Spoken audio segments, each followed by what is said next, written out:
Helmet ఖచ్చితంగా వాడాలా.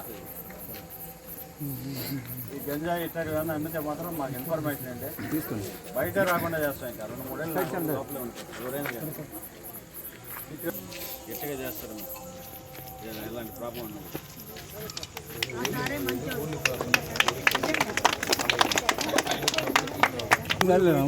సొంతానికి కూడా తెచ్చుకోబాక. సొంతానికి తెచ్చుకొని తాగుతాం సార్ అంటే అది కూడా తప్పు. సొంతానికి తెచ్చుకున్నా కూడా జైలుకు పోతుంది. గంజాయి కథే వద్దు, గంజాయి అలవాటే వద్దు. ఆల్రెడీ జైలుకు పోయినారు కేసులు కట్టి. ఈసారి కడితే మేము బయట రారెక్కినట్టు కడతాం. అర్థమైందా? ఓకే, మా పిల్లలు బాగా చదివించుకోండి. అందరూ కూలీలు పంపించొద్దు. మంచిగా చదివించుకోండి. కావలి పట్టణ ప్రజలందరికీ కూడా నమస్కారం. ఈరోజు మా ఎస్పీ మేడం వేజెండ్ల అజిత, మన నెల్లూరు ఎస్పీ మేడం గారి ఆదేశాల మేరకు కార్డన్ అండ్ సెర్చ్ ఆపరేషన్ ఇక్కడ ఒరిస్సా కాలనీలో చేయడం జరిగింది. మన కావలిలో ఉండే బాలకృష్ణ నగర్లో భాగంగా ఒరిస్సా కాలనీ ఉంది. ఇక్కడ దాదాపు 75 ఇళ్ళు ఉంటాయి. ఇక్కడ కొంతమంది ఒరిస్సా కార్మికులు 1976లో వచ్చారు, అక్కడే నిలబడిపోయారు. వీళ్ళు సొంతానికి తాగాలని చెప్పేసి గంజాయి కూడా తెచ్చుకున్నారు. కేసులు కూడా కట్టడం జరిగింది.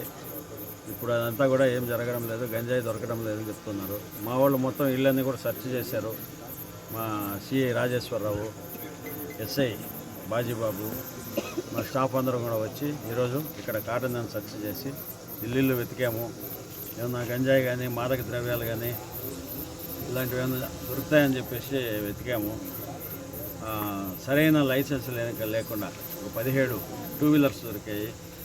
తర్వాత ఒక ఆటోను కూడా పట్టుకున్నాము. వీళ్ళందరూ కూడా మోటివేషన్ స్పీచ్ కూడా ఇచ్చాము. ప్రతి ఒక్కరు కూడా హెల్మెట్ వాడండి మీ ప్రాణాలకి. ఏమైనా కింద పడితే తల ఎక్కడ చూసినా రోడ్లు ఉన్నాయి, సిమెంట్ రోడ్లు, తార్ రోడ్లు.